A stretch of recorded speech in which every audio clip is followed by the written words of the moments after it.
We've talked about how tough the Hells Angels are and how cops try to go undercover in groups like theirs. Well, the Hells Angels had their own undercover chapter, and what they found was pretty wild. In this video, we're checking out the hidden side of the Hells Angels. It's not your usual undercover story, it's way stranger. Stick around as we reveal some of the most brutal Hells Angel sex rules. Let's jump right in. Meet Jay Dobbins, a courageous undercover agent who successfully infiltrated the infamous Hells Angels motorbike club. Jay, now 61 years old, was on duty with the ATF, the Bureau of Alcohol, Tobacco, Firearms, and Explosives. His mission? To delve into the secretive world of the Hells Angels and uncover the illicit activities the gang was involved in. Between 2001 and 2003, Jay assumed the undercover persona of Jay Davis, or Jaybird. Posing as a gun runner and debt collector, he managed to secure an invitation to join the Hells Angels Mesa, Arizona chapter. Once inside, Jay quickly learned about the strict rules that all members had to abide by, especially when it came to intimate relationships with women. These regulations weren't just a formality, they were serious business. Any deviation from these rules meant risking severe consequences, possibly even violence. In an interview with Insider, Jay Dobbins spilled the beans on the rules, giving us a peek into the inner workings of the Hells Angels. According to him, there's a kind of order among the gang members when it comes to women. Some older women are either wives or girlfriends of the members, and you're not supposed to talk to them. If you're caught messing around with a member's lady, be ready for serious consequences. Dobbins emphasized the importance of not getting caught doing that. Surprisingly, though, Dobbins shared that the bikers had some freedom in their romantic lives. They were allowed to be involved with different women without much fuss. Interestingly, it wasn't a problem if members ended up with the same woman more than once. Dobbins added that women also moved around within the group, going from one member to another. The Hells Angels Motorcycle Club started back in 1948 in Fontana, California. Over the years, they've become one of the most infamous motorcycle clubs globally, boasting more than 100 chapters across 29 countries. Dobbins was part of Operation Black Biscuit, an investigation sparked by a violent clash between the Hells Angels and their rivals, the Mongols Motorcycle Club. The gang gained notoriety for its involvement in dangerous criminal activities. Dobbins' infiltration was a crucial part of this inquiry. As he spent time within the inner circle, Dobbins uncovered more than just the surprising sex regulations. He revealed that he staged a fake murder of a rival gang member using blood and guts from a butcher shop, creating a gruesome scene.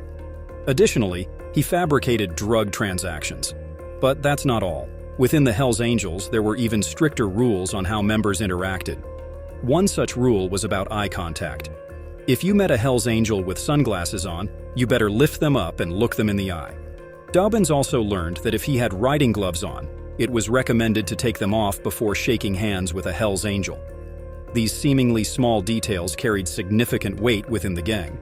Remember in our previous videos when we talked about never touching a Hells Angels patch or slapping them on the back? Well, here's the twist.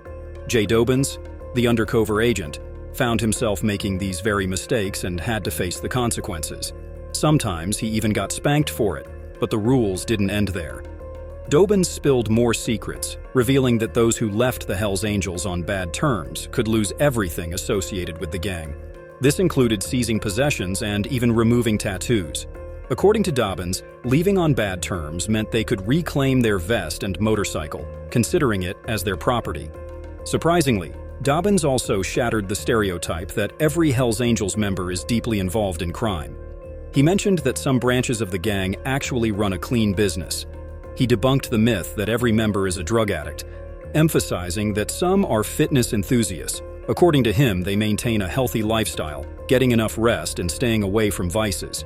However, the United States Department of Justice paints a different picture. The undercover investigation revealed evidence of the Hells Angels being involved in various illegal activities, including murder, producing and distributing methamphetamine, dealing with cocaine, heroin, and marijuana, as well as buying and selling firearms. The contrast between the gang's public image and the undercover findings is quite revealing. Stay with me as we dig deeper into the complex world of the Hells Angels. After Operation Black Biscuit, a whopping 55 members of the Hells Angels and its partners found themselves facing serious charges. This included 16 top-ranking gang members indicted on counts such as murder, murder for hire, racketeering, and drug trafficking. As the legal process unfolded, some defendants entered into plea deals. The outcome? Charges against half of them were dropped or reduced, and 5 had their cases completely dismissed. But this turn of events didn't come without consequences for J. Dobbins, the undercover agent. Once the arrests were made, the Hells Angels discovered that Dobbins had been working with the government. That revelation led to threats against him and his family. The danger escalated, with murder contracts allegedly put on Dobbins. In 2008, his family's home was destroyed by fire, a terrifying event during which they miraculously escaped unharmed. Dobbins admitted feeling that he had put his family at risk by prioritizing the undercover investigation. Despite the threats and challenges, Dobbins chose to speak out about the operation even after retiring. It turns out, J. Dobbins isn't the only one who tried to uncover the secrets of the Hells Angels. Another intriguing investigation was led by Joshua O'Brien, but things took a dark turn for him. Imagine waking up on July 12th, finding yourself inside a tattoo parlor in Englewood, hands and ankles bound, bleeding, and surrounded by Hells Angels Motorcycle Club members. The shop owner, Dusty Ulrich, started blacking out O'Brien's death head tattoo, the symbol of Hells Angels membership. Instead, Ulrich etched the word "bad" onto O'Brien's skin, all while other gang members snapped photos on their phones. In the midst of this ordeal, Ulrich threatened O'Brien, warning that if he ever spoke about it, he'd face severe consequences. Despite the threats, O'Brien bravely informed the police, setting off a 5-month investigation into the infamous bikers. The climax came when investigators raided the Hells Angels clubhouse in Denver's Highland District. What they found was shocking: methamphetamine, cocaine, cash, and dozens of firearms.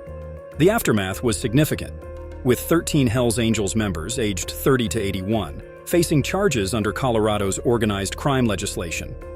The charges included assault, burglary, and kidnapping offenses. Interestingly, a 14th member from the Destroyer motorcycle gang was also charged. The arrest affidavits were initially withheld, keeping the accusations hidden for months. The investigation centered around O'Brien, a former member who claimed he was beaten by those he once called brothers. During an earlier search on his Lakewood motorcycle store, O'Brien informed investigators about the Hells Angels Denver chapter's involvement in meth stash houses, prostitutes, gun sales, and money laundering across the country. As prosecutors presented their case in Denver County Court, the details unfolded during preliminary hearings for 3 defendants. O'Brien's revelations provide a unique glimpse into the darker side of the Hells Angels, showcasing a complex web of crime and internal strife. According to the arrest document, Joshua O'Brien recounted a troubling incident where he was left injured in a Denver alley. The Hells Angels allegedly stole thousands of dollars in tools, motorcycles, and cash from him during this episode. O'Brien reported the incident to authorities from the Jefferson County Jail a week later, revealing more about the organization's structure and their widespread illegal activities. In a series of interviews, O'Brien made bold claims. He mentioned having 4 pounds of meth from a cartel in his Lakewood shop, intended for Hells Angels chapters in different states.